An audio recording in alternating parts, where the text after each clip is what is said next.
Cleaning helmets is very easy. The bath temperature should be set at 110 degrees Fahrenheit. To clean helmets, put no more than 2 helmets into a single basket at one time.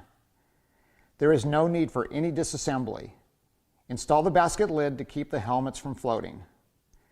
Place the basket into the tank and operate the ultrasound for approximately 3 to 5 minutes. Remove the helmets from the tank and inspect. If they are clean after one cycle, just rinse in warm, free-flowing water. Use compressed air, towel dry, or air dry depending on what you have available. If after the first cycle the helmets are not clean enough, just put them back into the tank and operate another ultrasonic cycle. That's it. Now you're ready to go.